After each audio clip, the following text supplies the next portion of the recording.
I keep watch over the fish while my father begins the preparations for dinner. The fish folds its body, trying to turn or swim, the water nudging over top. Though I ripple tiny circles around it with my fingers, the fish stays still, bobbing side to side in the cold water. For many hours at a time, it was just the two of us. While my mother worked and my older brother played outside, my father and I sat on the couch flipping channels. He loved cooking shows. We watched Walk with Jan, my father passing judgment on Jan's methods. I was enthralled when Jan transformed orange peels into swans. My father sniffed. "I can do that," he said. "You don't have to be a genius to do that." He placed a sprig of green onion in water and showed me how it bloomed like a flower. "I know many tricks like this," he said. Much more than Jan. Still, my father made careful notes when Jan demonstrated Peking duck. He chuckled heartily at Jan's punning. "Take a walk on the wild side," Jan said, pointing his spatula at the camera. "Ha," my father laughed, his shoulders shaking. "Walk on the wild side." In the mornings, my father took me to school. At 3 o'clock, when we came home again, I would rattle off everything I learnt that day. "The Brachiosaurus," I informed him, "eats only soft vegetables." My father nodded. "That is like me. Let me see your forehead." We stopped and faced each other in the road. "You have a high forehead," he said, leaning down to take a closer look. "All smart people do." I walked proudly, stretching my legs to match his steps. I was overjoyed when my feet kept time with his, right, then left, then right, and we walked like a single unit.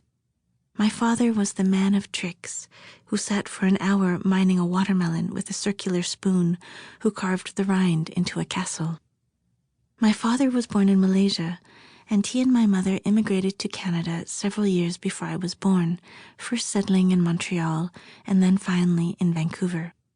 While I was born into the persistence of the Vancouver rain, my father was born in the wash of a monsoon country. When I was young, my parents tried to teach me their language, but it never came easily to me. My father ran his thumb gently over my mouth, his face kind, as if trying to see what it was that made me different. My brother was born in Malaysia, but when he immigrated with my parents to Canada, the language left him. Or he forgot it, or he refused it, which is also common, and this made my father angry. "How can a child forget a language?" he would ask my mother. "It is because the child is lazy, because the child chooses not to remember." When he was 12 years old, my brother stayed away in the afternoons. He drummed the soccer ball up and down the back alley, returning home only at dinner time. During the day, my mother worked as a sales clerk at the Woodward store downtown, in the building with the red revolving W on top. In our house, the ceilings were yellowed with grease. Even the air was heavy with it. I remember that I loved the weight of it, the air that was dense with the smell of countless meals cooked in a tiny kitchen, all those good smells jostling for space. The fish in the sink is dying slowly. It has a glossy sheen to it, as if its skin is made of shining minerals. I want to prod it with both hands, its body tense against the pressure of my fingers. If I hold it tightly, I imagine I will be able to feel its fluttering heart. Instead, I lock eyes with the fish. "You're feeling very sleepy," I tell it. "You're getting very tired." Beside me, my father chops green onions quickly. He uses a cleaver that he says is older than I am by many years.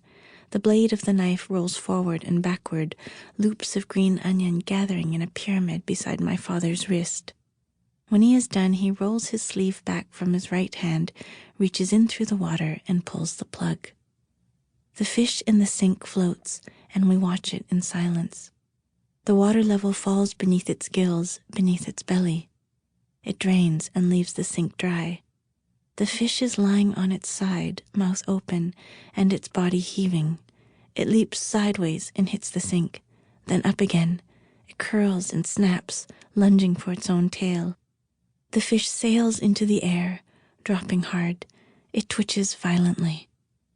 My father reaches in with his bare hands. He lifts the fish out by the tail and lays it gently on the counter.